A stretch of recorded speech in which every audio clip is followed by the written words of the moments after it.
and welcome to another anime paint night. This week we are going to be making a Legend of Zelda inspired stained glass picture. Specifically, it's based off Legend of Zelda Wind Waker, which is one of the older games, but it featured a lot of stained glass artwork in the concept art and in the actual game itself. So if you have registered for the Virtual To Go kit for this, you should have all the materials you'll need. If not, it doesn't involve too many materials. You'll need some clear, transparent glue, some regular white glue, some black paint, paintbrushes, the image template, some food dye, and some paintbrushes. So in the kit, I've already pre-mixed the clear glue so that you have the colors you'll need for this kit. Basically, we just are going to be using green, yellow, blue, brown, and then clear for the miscellaneous bits, like his sword and his skin. So we're going to start by taking a piece of plastic film over our image. If you have some parchment paper or some plastic wrap, you can use that instead. Just place that over your image, and then you're going to start with your black paint glue mixture. If you don't have it pre-made, basically you're just going to take some black acrylic or tempera paint and mix it in with the white glue until you get like sort of a thick mixture.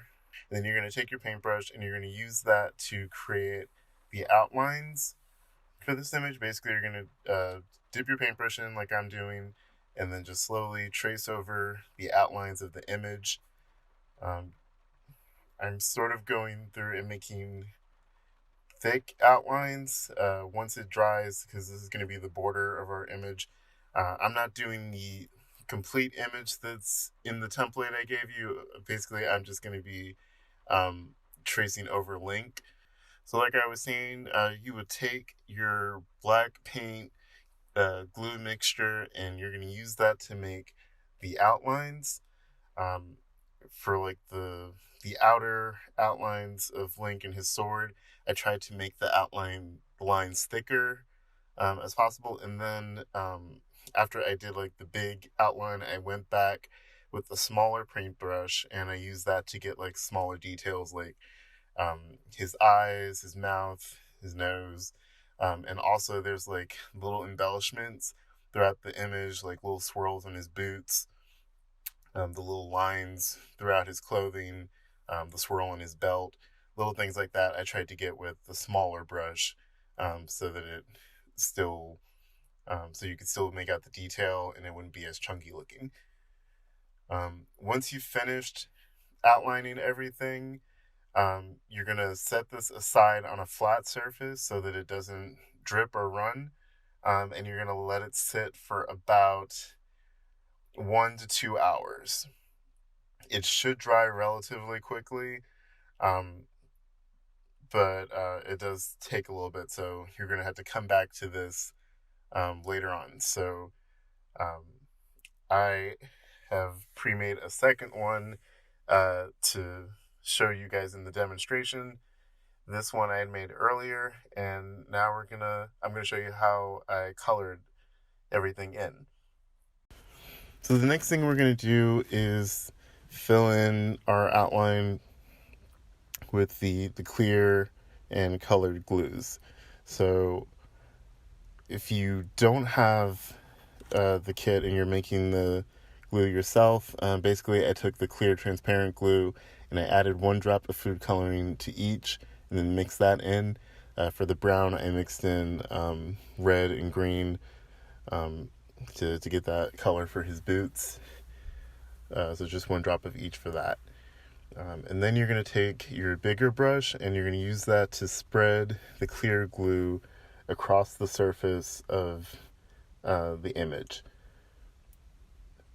When you're spreading it, try to get a little bit of a glob of it. We're trying to sort of layer it up a bit so that you have like a thick layer of the clear glue along the outline. Basically, I did one section, one color at a time. For the most part, try and stay within the lines. If you can't, that's fine. It will the clear glue does touch. The colors may blend a bit, as you can see, like in the sword area, the yellow and the blue did sort of mix a little. It wasn't too noticeable, but and sort of similarly up in his hat area, I did have some of the yellow and green sort of mix, but it's not too bad, I don't think. So once everything is filled in with the transparent glue, now you're going to let it sit to dry again. Now this time, the clear glue does take an awfully long time to dry. I let it sit overnight, and when I came back the following day, it was dry. So I would estimate at least let it sit for 5+ hours, because it is the clear glue is very slow drying. But once it is dry, then you can try and carefully peel it off of your surface, and then once it's peeled off, then you can just place it on a window like I'm doing now. So just press it up against the window until it like fully sticks, and you'll be set. So I hope you enjoyed this craft. If you have any questions or you like to share your art, feel free to either contact the library or post on our social media page. And again, if you want to do a completely different image with this, feel free to do that as well. Like I said, all you need to do to create like the stained glass is just like the black paint and regular glue, and then the transparent glue and some food dye. So you could make any image you want, really. I hope you guys enjoyed it. Check out our website, civilpubliclibrary.com. If you go onto our calendar, you can see other upcoming programs we have. We do a lot of virtual as well as in-person programming. Anime Paint Night is usually once a month on Monday nights. Next month we're going to be doing a Pokemon-themed painting, so definitely tune in for that. The videos are pre-recorded and posted on our Facebook and YouTube pages, so you can follow us on those sites as well. And have a good evening.